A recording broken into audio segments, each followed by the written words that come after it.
Karthik Deepa serial நாளைக்கு ஒரு அட்டகாசமான ப்ரோமோ வந்திருக்குன்னே சொல்லலாம். மிஸ் பண்ணாமல் ஃபுல் வீடியோ கேளுங்க. அதுக்கு முன்னாடி வீடியோ பிடிச்சிருந்துச்சுன்னா லைக் பண்ணிட்டு பாருங்கள். கார்த்தியோட காதலுக்காக தீபா வந்து வெற்றிகரமாக பாடி முடிச்சிட்டாங்கன்னே சொல்லலாம்.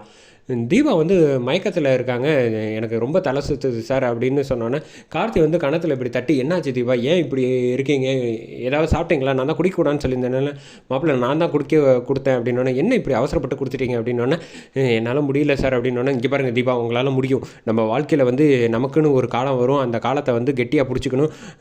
உங்களால் முடியும், உங்களால் முடியாதுங்கிறதே இல்லை அப்படின்னு சொன்னப்போ டக்குன்னு உட்கார வைக்கிறாங்க. உட்கார வச்சுட்டு தண்ணி எடுத்து தெளித்து விட்டு கார்த்தி வந்து எந்திரிங்க அப்படின்னு மனசு தைரியம் கொடுத்துட்ருக்காங்க. மாப்பிள்ளை மன்னிச்சிருங்க மாப்பிள்ளை, அப்படி தீபா மன்னிச்சிரு, கார்த்தி தம்பி சொல்லியும் நான் வந்து உன்னை வற்புறுத்தி இந்த மாதிரி குடிக்க வச்சுட்டேன். என்னால் நினச்சி கூட பார்க்கல, நானே ரொம்ப ஆசையாக இருந்து என் மகளை பாட வைக்கணும்னு நினச்சதை வந்து பார்க்கணுன்னு நினச்சதை என்னாலேயே இப்படி தட்டி போயிடுச்சு அப்படின்னோடனே, நீங்கள் ஒன்றும் கவலைப்படாதீங்க மாமா, எதுவாக இருந்தாலும் பார்த்துக்கலாம் அப்படின்னு சொல்லிட்டு கார்த்தி வந்து தைரியமாக வந்து தீபா வந்து கையை பிடிச்சி அழைச்சிட்டு வராங்க. ஸ்டேஜுக்கு அழைச்சிட்டு வரத்துக்கு வராங்க. வந்தோடனே, இங்கே பாருங்கள் தீபா, கையை பிடிச்சிட்டு உங்களால் பாட முடியும், உங்களால் முடியாதுங்கிறது எதுவுமே கிடையாது, அதை நீங்கள் முதல்ல நம்பணும். நம்ம வந்து எவ்வளவோ தடைகள் மீறி இந்த ஸ்டேஜ் வந்து நமக்கு கிடச்சிருக்கு, அதை விட்டுறக்கூடாது தீபா அப்படின்னு சொல்லிட்டு வாங்க அப்படின்னு தோளில் அப்படி கையை பிடிச்சிட்டு கை கூட அழைச்சிட்டு வந்து ஸ்டேஜில் வந்து உட்கார வைக்கிறாங்க. உட்கார வச்சோன்னா மங்களகரமாக அந்த தவுளோட சத்தமும் அந்த நாதஸ்வர சத்தத்தில் வந்து தீபா வந்து தெளிவாயிடுறாங்க. தீபா, இங்கே தான் மைக் இருக்குது, நீங்கள் மைக்கை பிடிச்சி நீங்கள் பாடிட்டீங்கன்னு வச்சுக்கோங்களேன், கச்சேரி இங்கே பாருங்கள் அத்தனை மக்கள் உங்களுக்காக கை தட்டிக்கிட்டு இருக்காங்க பாருங்கள், நீங்கள் பாடுவீங்கன்னு நம்பிக்கையில் இருக்காங்க. நான் இங்கே தான் இருக்கேன், உங்கள் எதிர்த்தாப்புலையே நிற்கிறேன், நீங்கள் யாரை பார்த்தும் பாட வேணாம், உங்களுக்கு லைட்டாக வந்து தலை சுற்றுற மாதிரி இருந்தால் கூட என் முகத்தை மட்டும் பார்த்து என்னை மட்டும் பார்த்து பாடுங்க அப்படின்னு தீபாவுக்கு வந்து ஐடியா கொடுத்தோன்னா வந்து முதல் வரிசையில் போய் கார்த்தி வந்து உட்காந்துடுறாங்க.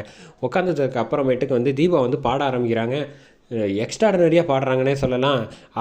கார்த்திகோட காதலில் வந்து மனசில் நினச்சிக்கிட்டு கார்த்திகை கண் முன்னாடியே சந்தோஷமாக பாடிக்கிட்டு இருக்காங்க. இந்த ரூபஸ்ரீ வந்து பாட்டியும் என்ன பண்ணுறதுன்னு தெரியல, என்ன எப்படி பாடுறா, இதெல்லாம் வாய்ப்பே இல்லையே, இதெல்லாம் வந்து உலகத்தில் யாருக்குமே நடக்க முடியாது, நமக்கு மட்டும்தான் ஏன் தான் நடக்குதோ அப்படின்னு சொல்கிறப்ப, என்ன பாட்டி மருந்து ஏதாவது ஒழுங்காக பண்ணியா இல்லையா அப்படின்னு, நாளாக கரெக்டாக தான் வச்சுக்கேன், அவள் கார்த்தியோட மேலே வந்து அன்புக்காக வந்து பாடுறா, அதை வந்து யாராலையும் தடுத்து நிறுத்த முடியாது, சரி விடு, நம்ம இங்கேருந்து தப்பிச்சு போகிறது தான் சிறந்தது அப்படின்னோடனே, இரு பாட்டி ஏதாவது கடைசி நேரத்தில் மயக்கம் போட்டு விழுகிறாளான்னு பார்ப்போம் அப்படின்னு சொன்னோன்னே, ஆமாம் கச்சேரியே முடிய போகுது, கோகிலா பாட்டி கைத்தட்டவர் தான் பாக்கி அப்படின்னோடனே, பார்த்தியா கைத்தட்ட ஆரம்பிச்சிட்டாங்க, இப்போயே பாடி முடிச்சிட்டா பாரு, வா போகலாம் அப்படின்னு சொல்லிகிட்டு இருக்காங்க.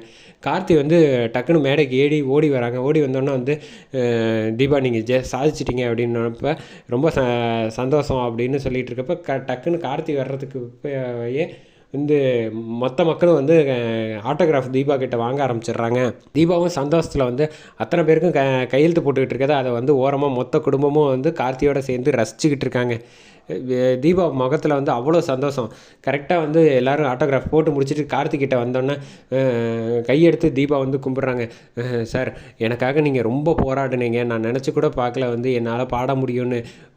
எனக்கு தான் தெரியுமே, உங்கள் மேலே காதல் உள்ள நம்பிக்கையிலேயே உங்கள் முகத்தை பார்த்து நீங்கள் தோற்றுறக்கூடாது வைராக்கியமாக என்னை பாட வச்சுருக்கீங்க. அது வந்து இவ்வளவும் எல்லாரையும் எதிர்த்து அபிராமி அம்மாலேருந்து எல்லோரும் வராமல் இருந்தும் எனக்காக போஸ்டர்லேருந்து இவ்வளவும் சண்டை போட்டிருக்கீங்க, அந்த நம்பிக்கையை நான் காப்பாற்றணும், இல்லை அதுக்காக எப்படியோ பாடிட்டேன் சார் அப்படின்னோடனே, நான் அதுக்கு தான் சொன்னேன் தீபா, உங்களால் முடியாது எதுவுமே கிடையாது, நம்ம வாழ்க்கையில் போராடி தான் ஜெயிக்கணும்னு இருந்தால் அதை வந்து நம்ம சரித்திரத்தை வந்து யாராலையும் மாற்ற முடியாது. இனிமேல் நீங்கள் வந்து உலகம் பூரா நீங்கள் ஃபேமஸ் ஆகிட்டீங்க, நீங்கள் கச்சேரி பண்ணியாச்சு, நீங்கள் பெரிய பாடகியாக எல்லார் முகத்துலேயும் வந்து ரிஜிஸ்டர் பண்ணியாச்சு, விடுங்க அப்படின்னோடனே தர்மலிங்கம் ஃபேமிலியிலேருந்து எல்லோரும் வராங்க, வந்து சந்தோஷமாக வந்து கொண்டாடிட்டு இருக்காங்க.